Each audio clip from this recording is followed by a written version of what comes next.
इस क्लास का विषय है दक्षिण पूर्व एवं पश्चिम एशिया में राजनीति तथा हिंद प्रशांत क्षेत्र। पहले हम लोग कुछ इस पर MCQ क्वेश्चन यानी बहुविकल्पी प्रश्नों का अभ्यास करते हैं।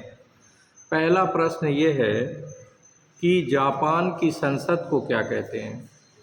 जापान की संसद को क्या कहते हैं?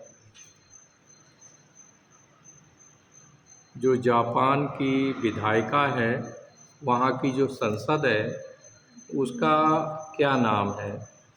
तो डाइट कहते हैं, डाइट।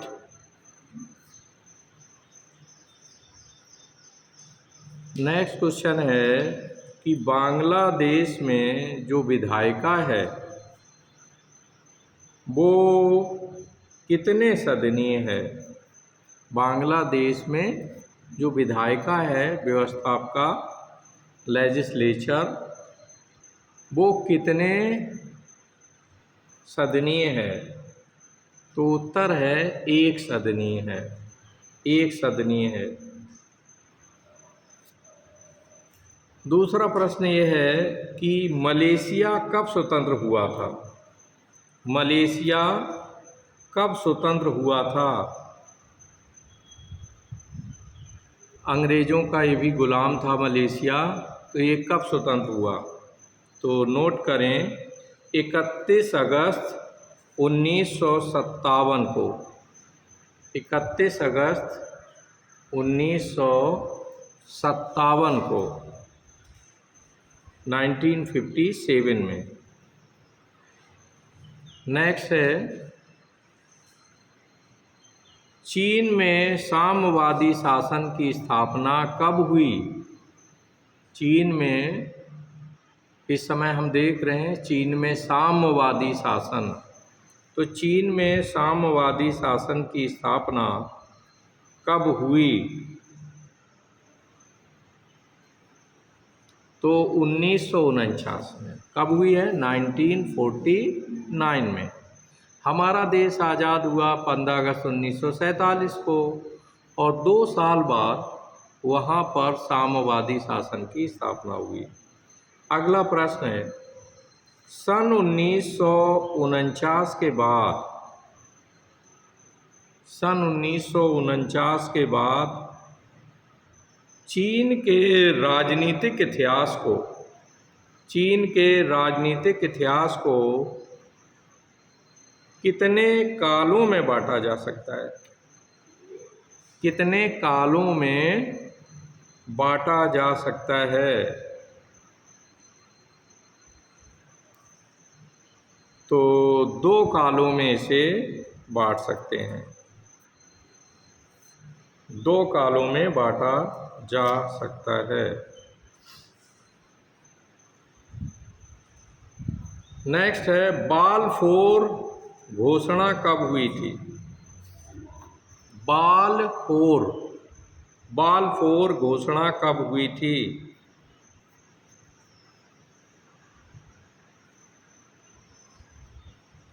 उन्नीस 1917 में हुई थी। रशियन क्रांति से इसका संबंध है। बालफोर घोषणा कब हुई थी? सन 1917 में। रूस में क्रांति कब हुई थी साम्यवादी? इसी में 1917 में हुई थी। फ्रांस में क्रांति कब हुई थी? 1789 में।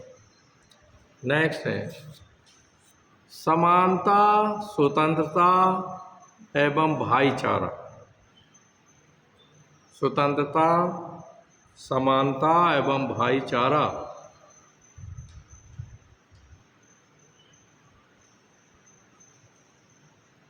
लोकतंत्र से संबंधित इन 3 विचारों का उदय, समानता, स्वतंत्रता, भाईचारा, लोकतंत्र से जुड़े इन 3 वाक्यों का जन्म किस क्रांति में हुआ था? किस क्रांति के द्वारा हुआ था? फ्रांस की क्रांति, है ना?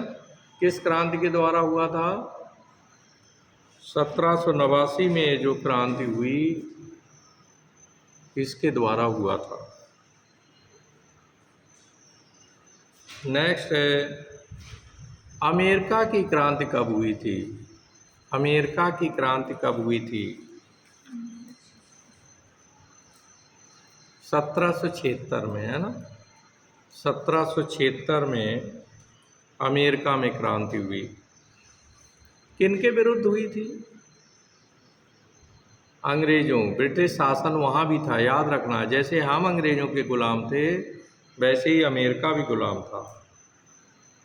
लेकिन एक बात जानकर आश्चर्य होगा कि अंग्रेज ही अंग्रेजों की सत्ता समाप्त करना चाह रहे थे। वहाँ फ्रांसीसी, पुर्तगाली, जर्मन और सबसे ज़्यादा ब्रिटेन के लोग थे। तो वो ही लोग चाह रहे थे कि ब्रिटेन से अब अलग कर दिया जाए अमेरिका को, है ना। तो याद रखेंगे कि सबसे ज़्यादा आबादी ब्रिटेन की थी। अभी जो बाइडेन है और पीछे जो ट्रंप था, ये ज़्यादातर ब्रिटिश मूल के हैं। कहाँ के हैं? ब्रिटेन के। और जब दुनिया में कहीं अमेरिका लड़ने के लिए आगे आता है तो याद रखना ब्रिटेन ज़रूर साथ में आएगा, क्योंकि उनका पूर्व से संबंध है और प्रजातिगत संबंध है, जातिगत संबंध है कि ज़्यादातर अमेरिका के लोग ब्रिटेन के ही हैं। नेक्स्ट आप लिखें, भारत ने विदेश मंत्रालय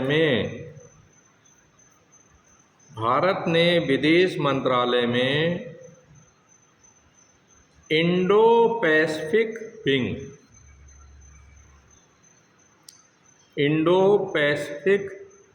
विंग की स्थापना कब की थी? भारत ने विदेश मंत्रालय में इंडो पैसिफिक विंग की स्थापना कब की थी? तो अप्रैल 2019 में हुई है, लेटेस्ट, ज़्यादा टाइम नहीं हुआ है। अप्रैल 2019 में। पश्चिम एशिया शांति योजना का अनावरण कब किया गया था? पश्चिम एशिया शांति योजना का अनावरण कब किया गया था? उत्तर नोट करें। 15 जनवरी, नहीं, इसको सॉरी 28 जनवरी कर लो। 28 जनवरी 2020 को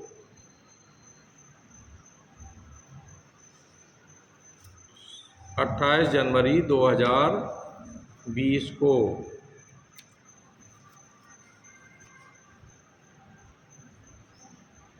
हमने पिछला एक वीडियो बनाया था हिंद महासागर के ऊपर, उसमें क्वेश्चन हमने शामिल किए हैं, तो उसी से हम लोग तैयार कर लेंगे। अच्छा, एक प्रश्न पिछले वीडियो में ये भी शामिल है कि जो विश्व बैंक है और अंतर्राष्ट्रीय मुद्रा कोष, इनका जन्म किस सम्मेलन से हुआ था? ये क्वेश्चन नोट कर लो। विश्व बैंक और अंतर्राष्ट्रीय मुद्रा कोष का जन्म किस सम्मेलन के द्वारा हुआ था? किस सम्मेलन के द्वारा हुआ था? इस सम्मेलन का नाम था ब्रेटन वुड्स सम्मेलन 1944, 1944। ब्रेटन वुड्स सम्मेलन 1944। तो हम आप देखें कि अंतर्राष्ट्रीय आर्थिक व्यवस्था, इस पर भी हम लोग कुछ क्वेश्चन तैयार करेंगे। पहले हम लोगों को ये समझना है कि अंतर्राष्ट्रीय आर्थिक व्यवस्था थी क्या। आप देखें, सदियों से विकसित देशों ने, जिन्हें हम कहते हैं उत्तर के देश, यानी अंतर्राष्ट्रीय राजनीति की शब्दावली में उत्तर से अभिप्राय है विकसित देश और दक्षिण से अभिप्राय है विकासशील देश। तो उत्तर के विकसित देशों ने, जिनमें ब्रिटेन है, अमेरिका है और पश्चिमी यूरोप के अधिकांश देश, फ्रांस, जर्मनी, पुर्तगाल, ये सब शामिल हैं। तो इन्होंने कंटिन्यूस विकासशील देशों का, यानी एशिया, अफ्रीका, दक्षिण अमेरिका, इन महाद्वीपों में अवस्थित जो विकासशील देश हैं, इनका अनवरत शोषण किया। अब 40 के दशक के बाद जब ये विकासशील देश आज़ाद हुए, खासकर पश्चिमी राष्ट्रों के चंगुल से मुक्त हुए, तो इसके बाद उनमें चेतना आई और उन्होंने अपने संसाधनों पर विचार करना और साथ ही साथ विश्व व्यापार में उनकी जो हिस्सेदारी है उस पर चिंतन मनन ही नहीं, आवाज़ उठाना शुरू किया। तो इसकी आवाज़ के फलस्वरूप संयुक्त राष्ट्र संघ और विकसित देशों ने अब ये चिंतन नहीं बल्कि विचार करना शुरू कर दिया कि हमने बहुत अंधेर किया है, बहुत शोषण किया है, अब हमें नई अंतर्राष्ट्रीय आर्थिक व्यवस्था बनानी होगी। क्या बनानी होगी? नई अंतर्राष्ट्रीय आर्थिक व्यवस्था बनानी होगी। आप लोगों ने एक कथन सुना है कि अधिकार नहीं मांगे जाते, अधिकार तो छीने जाते हैं। तो जब विकासशील देशों में चेतना आई तो उन्होंने समझा कि 70% संसाधन हमारे पास और 30% संसाधन विकसित देशों के पास, लेकिन विश्व व्यापार में हिस्सेदारी उल्टी है। 70% विश्व व्यापार पर कब्जा है विकसित देशों का, और जिनके पास 70% संसाधन है, 70 से 80% संसाधन है, उनकी विश्व व्यापार में हिस्सेदारी मात्र 30%, 20 से 30%। ठीक है, और ये जनसंख्या में भी बड़े हैं, क्षेत्रफल में भी बड़े हैं। तो अब इन्होंने अपने अधिकारों की मांग शुरू हो गई। तो इसके बाद आप देखें कि बाकायदे संयुक्त राष्ट्र संघ ने भी 70 के दशक में पहली बार इस पर चिंतन किया, संयुक्त राष्ट्र संघ ने, और उसके बाद निरंतर ये मांग बढ़ती गई। 1990 में फिर बात आगे बढ़ाई गई और इस समय आप देखें 1960 के दशक में बाकायदे इस पर काफ़ी जो तृतीय दुनिया, एक तो ये भी याद रखना है कि ये पहली दुनिया, दूसरी दुनिया और तीसरी दुनिया क्या है। तो पहली दुनिया से अभिप्राय है दुनिया के पश्चिमी विकसित राष्ट्र, दूसरी दुनिया का अर्थ है साम्यवादी राष्ट्र और तीसरी दुनिया का अर्थ है विकासशील देश, अर्ध विकसित देश, जो ज़्यादातर एशिया, अफ्रीका और दक्षिण अमेरिका में बसते हैं। ठीक है भाई, क्लियर रहेगा। तो हम आप देखें कि ये नई अंतर्राष्ट्रीय अर्थव्यवस्था की मांग संयुक्त राष्ट्र संघ के प्लेटफॉर्म से शुरू हुई और उसके बाद तमाम मंचों पर, चाहे ग्रुप 7 हो या हमारा विकासशील देशों का संगठन हो, हर जगह इसकी मांग की जाने लगी। ठीक है, और आफ्टर ऑल आप देखें कि बिली ब्रांड आयोग की स्थापना की गई, संयुक्त राष्ट्र संघ महासभा ने इसकी स्थापना की। लिख लो बिली ब्रांड आयोग। बिली ब्रांड आयोग 1975 में संयुक्त राष्ट्र संघ महासभा के तत्वावधान में पेरिस में इसकी का सम्मेलन हुआ।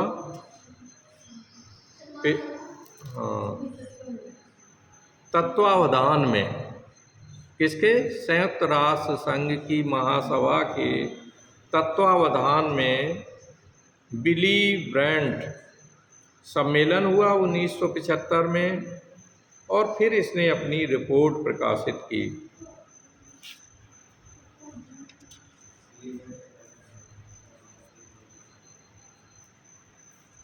अगला एक सरल सा प्रश्न नोट करें कि गेट के स्थान पर गेट के स्थान पर किस अंतर्राष्ट्रीय संगठन को जन्म दिया गया? गेट के स्थान पर, गेट लिखा आप लोगों ने, गेट, GATT यानी GATT। गेट के स्थान पर किस अंतर्राष्ट्रीय संगठन को जन्म दिया गया? तो याद रखें, पहले तो ये याद रखना है कि गेट का जन्म कब हुआ था। तो 1948 में, 1948 में बना था ये। इसका काम क्या था? इसका काम था विश्व व्यापार को नियंत्रित करना। कब बना था ये? नहीं लिख पाया। गेट का जन्म हुआ 1948 में, और इसी को हटाकर रिप्लेस करके विश्व व्यापार संगठन बना 1995 में। लिख लो, विश्व व्यापार संगठन का जन्म कब हुआ? 1995 में हुआ। किसके स्थान पर हुआ? गेट के स्थान पर। इसका मुख्यालय कहाँ है? जिनेवा में है। लिख लें आप, विश्व व्यापार संगठन या WTO का मुख्यालय कहाँ है?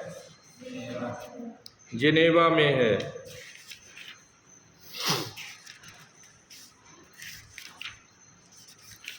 विश्व व्यापार संगठन का जब उदय हुआ उरुग्वे दौर की वार्ता के बाद, तो भारत में बड़े संशय थे, लेकिन आफ्टर ऑल भारत ने भी इसकी संधि पर साइन कर दिए। अब प्रश्न ये है कि विश्व व्यापार संगठन ने विधिवत काम कब शुरू किया? विश्व व्यापार संगठन ने विधिवत कार्य कब प्रारंभ किया?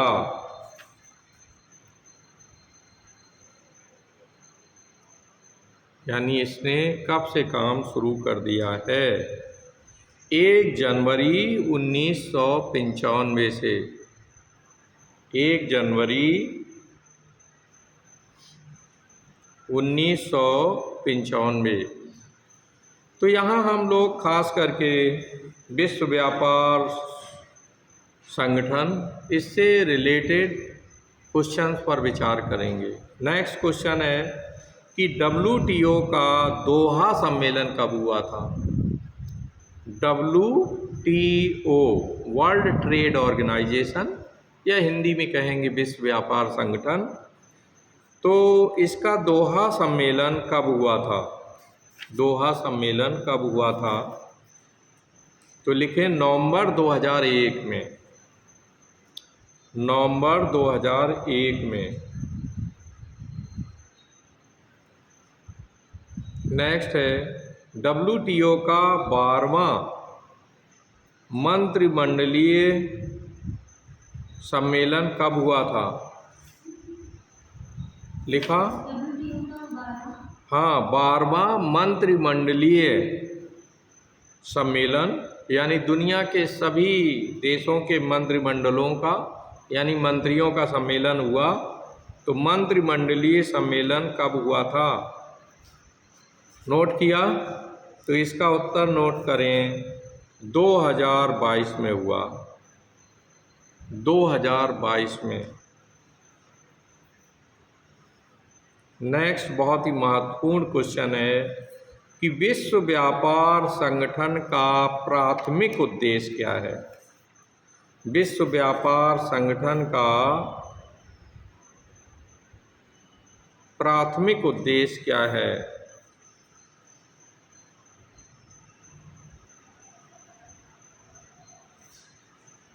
तो नोट करें, उत्तर है कि राष्ट्रों के बीच निष्पक्ष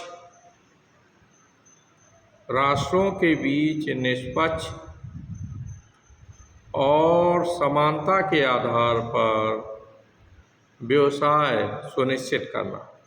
राष्ट्रों के बीच निष्पक्ष और समानता के आधार पर व्यवसाय सुनिश्चित करना।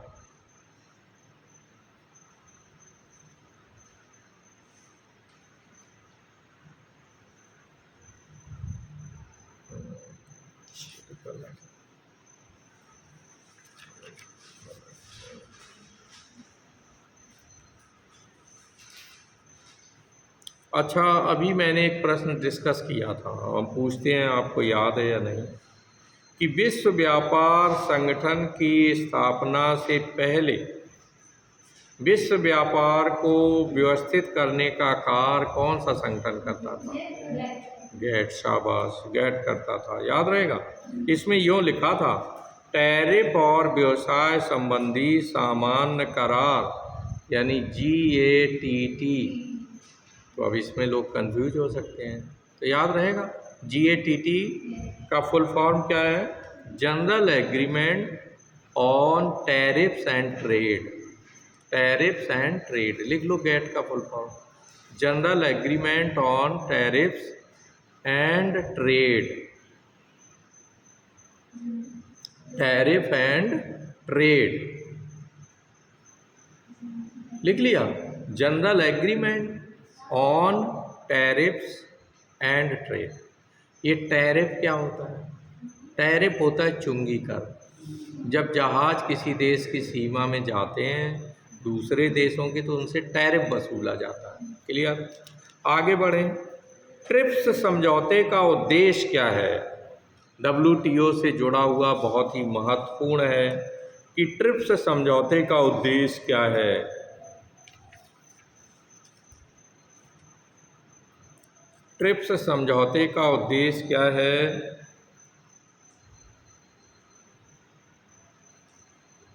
तो उत्तर लिखें, बौद्धिक संपदा अधिकारों की सुरक्षा सुनिश्चित करना। बौद्धिक संपदा अधिकारों की सुरक्षा सुनिश्चित करना।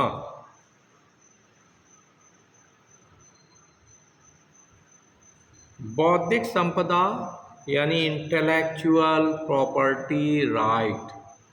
ठीक है भाई, ये क्या होता है?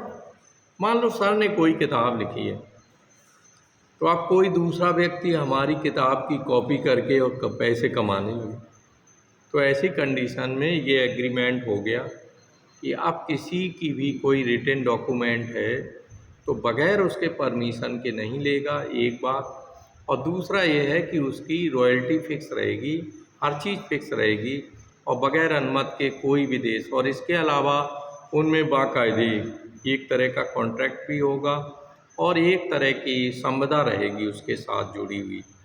अब जैसे आप देखें कि अब हम बड़ी जल्दी जल्दी पेटेंट करा रहे हैं चीज़ों के, जैसे नीम की दातून, अमेरिका कह रहा है हमने इसका ईजाद किया, जबकि हमारे पुरखों ने किया है ईजाद। हल्दी से जख्मों को ठीक करना, ये हमारे आयुर्वेद में है, अमेरिका कह रहा है हमने खोज की है। तो हमें पेटेंट कराना पड़ेगा। आप जो भी आप खोज करें तुरंत उसका पेटेंट करा लें। अगर नहीं कराएंगे तो दूसरा देश उस टेक्नोलॉजी को अपना लेगा। फिर क्या होगा कि जब भी उससे दवाएं बनेंगी तो चूंकि उस चीज़ का प्रोडक्ट है खोज का, तो वो उसका कमीशन लगेगा, इंटरनेशनल बॉन्ड होगा। और कमीशन के बाद दूसरी दवा कंपनी अगर हल्दी से उपचार कर रही है, तो अब हमारी सरकार ने भी तेज़ी से, पिछली कांग्रेस गवर्नमेंट ने भी पेटेंट कराए हैं और ज़रूरत है हम जो भी आविष्कार करें तो उसका पेटेंट करा लें। ठीक है भाई, आगे बढ़ें। ट्रिप्स समझौते में निम्नलिखित में से कौन सा क्षेत्र शामिल है? ट्रिप्स समझौते में निम्नलिखित में से कौन सा क्षेत्र शामिल है?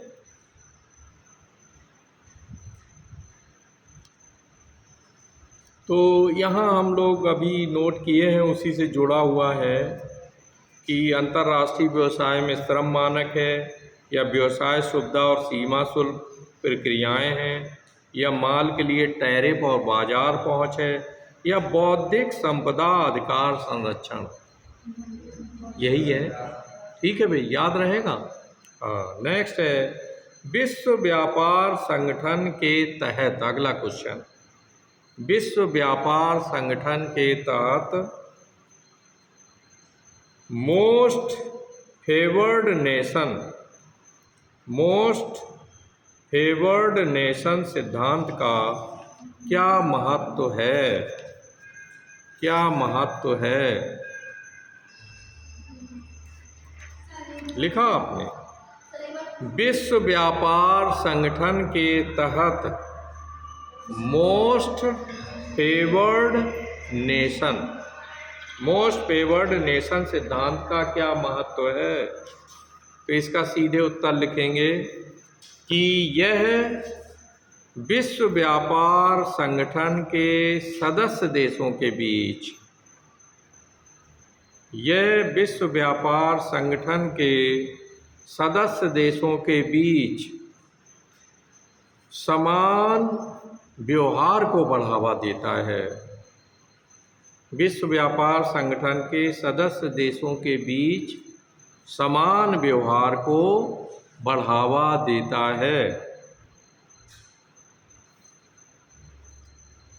तो याद रखेंगे हम लोग कि मोस्ट फेवर्ड नेशन क्या है। जैसे हमारे लिए पाकिस्तान मोस्ट फेवर्ड नेशन नहीं है, चाइना भी नहीं है, जिसके साथ हमारे व्यापार में बिल्कुल समान टर्म और कंडीशन सब कुछ हैं, और हम पसंद भी करते हैं कि उसे हम सबसे ज़्यादा निर्यात करें और उस देश से सबसे ज़्यादा आयात करें। ऐसे देश को हम मोस्ट फेवर्ड नेशन का दर्जा देते हैं। ठीक है भाई, आगे बढ़ें। नेक्स्ट है, विश्व व्यापार संगठन के संदर्भ में, विश्व व्यापार संगठन के संदर्भ में ट्राइम्स का क्या अर्थ है? TRIMS। विश्व व्यापार संगठन के संदर्भ में ट्राइम्स का क्या अर्थ है? ट्राइम्स का क्या अर्थ है? तो इसका उत्तर लिखें, निवेश प्रोत्साहनों और शर्तों पर विनियम बनाना।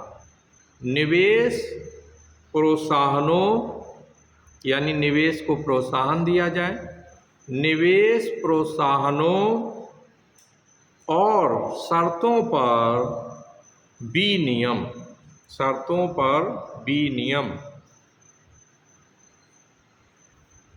अगला क्वेश्चन है, निम्नलिखित में से कौन सा ट्राइम्स का प्राथमिक उद्देश्य है? निम्नलिखित में से कौन सा ट्राइम्स का प्राथमिक उद्देश्य है? ट्राइम्स का प्राथमिक उद्देश्य है। इसका हम सीधे उत्तर लिखेंगे कि घरेलू और विदेशी फर्मों के बीच, घरेलू और विदेशी फर्मों के बीच निष्पक्ष प्रतिस्पर्धा को बढ़ावा देना। घरेलू और विदेशी फर्मों के बीच निष्पक्ष प्रतिस्पर्धा को बढ़ावा देना। तो ट्राइम्स का प्राथमिक उद्देश्य क्या है कि जो घरेलू फर्में हैं और जो विदेशी फर्में हैं, मल्टीनेशनल ऑर्गेनाइजेशन, इनके बीच निष्पक्ष प्रतिस्पर्धा को बढ़ावा देना। अब आप लोग ये बताओ कि क्या एक मगरमच्छ और एक छोटी मछली के बीच में स्वतंत्र प्रतिस्पर्धा हो सकती है? मगरमच्छ निगल जाएगा मछली को। तो ऐसी कंडीशन में एक तरफ बड़ी बड़ी मल्टीनेशनल ऑर्गेनाइजेशन और दूसरी तरफ हमारे भारत के लघु छोटे मझोले कुटीर उद्योग हैं, तो क्या वो उनका सामना कर पाए? एक तरफ है जो हिंदुस्तान यूनिलीवर कंपनी, जो ऋतिक रोशन और सलमान खान को पेप्सी कोला पिलाती है, यानी उनके साथ 50 करोड़ में एग्रीमेंट करती है। सीन बहुत छोटा सा होता है कि वो बाइक पे बैठते हैं, इसके बाद पीते हैं वो कोको कोला को, और इसके बाद बाइक उड़ती है, पहाड़ों पर्वतों समुद्रों को लांघती हुई चली जाती है। तो पता ये लगा हमारा युवा इससे एनर्जी गेन करता है। कहता है अच्छा, सलमान खान, ऋतिक रोशन है ना, उसने 1-2 अंतरिक्ष पर भी फिल्में बनाई हैं। तो यानी ये लोग जो दोनों ताकतवर हैं, तो इनके पीछे पेप्सी और कोको कोला है ना। तो याद रखें, ये कंपनियां बहुत पैसा विज्ञापन पर खर्च करती हैं। अब पता लगा हमारा छोटा कुटीर उद्योग चलाने वाला, उस पर प्रचार तो दूर रहा, वो कारखाने में प्रोडक्ट ही नहीं सही बना पा रहा है। तो ऐसे में उनके बीच में कोई कंपटीशन नहीं है, वो बात अलग है।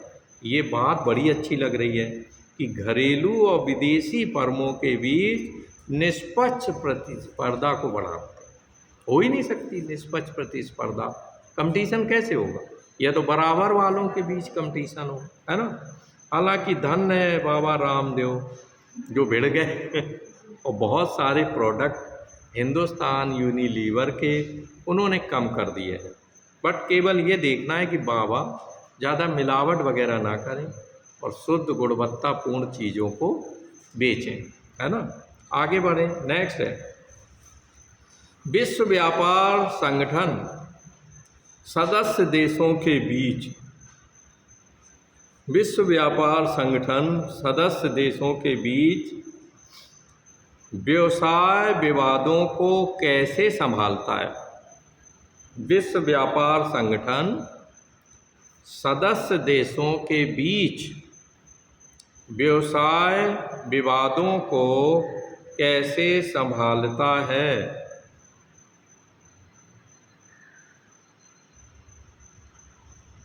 सदस्य देशों के बीच बिजनेस को लेकर भाई विवाद होते हैं। कोई कहता है तुम ज़्यादा मुझे निर्यात कर रहे हो, हमारे यहाँ से ज़्यादा सामान नहीं मंगा रहे हो, इसको लेकर डिस्प्यूट होते हैं। तो कैसे संभालता है? तो आप लिखें वो विवाद निपटान तंत्र, एक सिस्टम है जिसको हिंदी में कहते हैं विवाद निपटान तंत्र, इंग्लिश में है DSM, DSM यानी डिस्प्यूट सॉल्यूशन मेजरमेंट। ठीक है भाई, DSM प्रक्रिया के माध्यम से, डी लिख लिया, DSM प्रक्रिया के माध्यम से सुलझाता है। अगला है विश्व व्यापार संगठन समझौतों के, विश्व व्यापार संगठन समझौतों के कार्यान्वयन की देखरेख के लिए, विश्व व्यापार संगठन समझौतों के कार्यान्वयन की देखरेख के लिए कौन सा संगठन जिम्मेदार है? कौन सा संगठन जिम्मेदार है?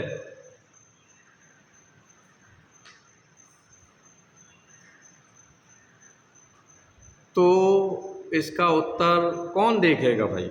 अंतर्राष्ट्रीय मुद्रा कोष या विश्व बैंक या टैरिफ और व्यवसाय संबंधी सामान करार या स्वयं विश्व व्यापार संगठन? जाहिर है यही देखेगा। तो उत्तर लिख लो, स्वयं विश्व व्यापार संगठन ही देखेगा, WTO, स्वयं विश्व व्यापार संगठन देखेगा। और अंतिम बहुत ही महत्वपूर्ण प्रश्न है कि विश्व व्यापार संगठन के तत्वावधान में, विश्व व्यापार संगठन के तत्वावधान में वैश्विक व्यापार वार्ता, वैश्विक व्यापार वार्ता, कोष्टक में लिख लो उरुग्वे दौर, उरुग्वे, उरुग्वे दौर, उरुग्वे लिखा, उरुग्वे दौर के कितने दौर आयोजित किए गए? के कितने दौर आयोजित किए गए? ये उरुग्वे दौर क्या था जो आपने लिखा है? वैश्विक व्यापार वार्ता के लिए थे। ठीक है भाई, तो कितने दौर आयोजित किए गए? तो इसका उत्तर है कि 3 दौर आयोजित किए गए, 3 दौर आयोजित किए गए। अब 2 प्रश्न है उत्तर दक्षिण संवाद के ऊपर। और दक्षिण दक्षिण संवाद के ऊपर। तो एक प्रश्न नोट करें, भौगोलिक आधार पर विश्व कितने गोलार्धों में विभाजित है? हाँ, शाबाश। भौगोलिक आधार पर विश्व कितने गोलार्धों में विभाजित है?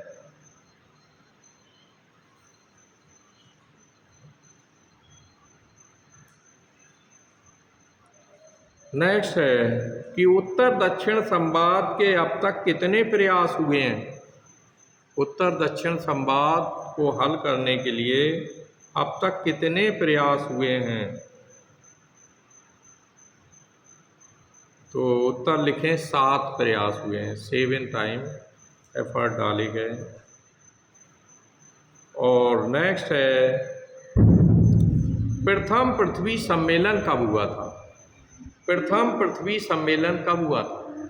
बहुत अच्छा है, नोट करो। प्रथम पृथ्वी सम्मेलन कब हुआ था? जून 1992 में। कहाँ हुआ था? रियो डी जेनेरो, रियो में, ठीक है, रियो सम्मेलन है। प्रथम पृथ्वी सम्मेलन कब हुआ था? जून 1992 में हुआ था।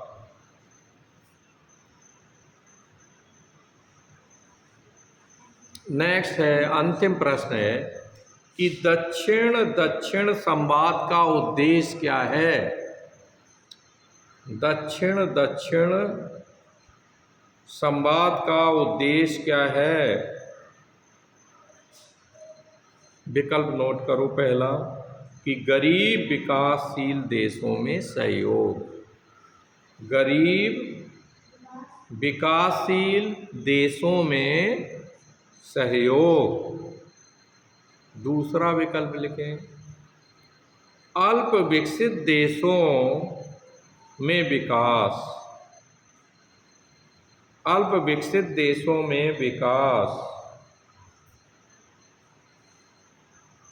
तो इसका उत्तर है उपर्युक्त दोनों। दोनों बातें सही हैं, यानी दोनों उद्देश्य हैं इसके। दक्षिण दक्षिण सहयोग है क्या?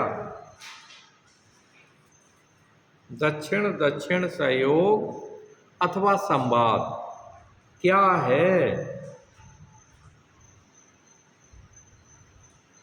तो उत्तर नोट करें कि विकासशील देशों का आपस में संवाद या सहयोग। विकासशील देशों का आपस में संवाद अथवा सहयोग, संवाद अथवा सहयोग। तो आज हम सभी ने विश्व व्यापार जो है संगठन के बारे में, उत्तर दक्षिण संवाद, दक्षिण दक्षिण संवाद के बारे में बहुत ही महत्वपूर्ण प्रश्नों का अभ्यास किया। ये प्रश्न कक्षाओं में BA 3rd year 6th semester और इसके अलावा MA प्रीवियस एवं फाइनल पॉलिटिकल साइंस और UPSC और तमाम कंपटीशन के लिए समान रूप से महत्वपूर्ण है।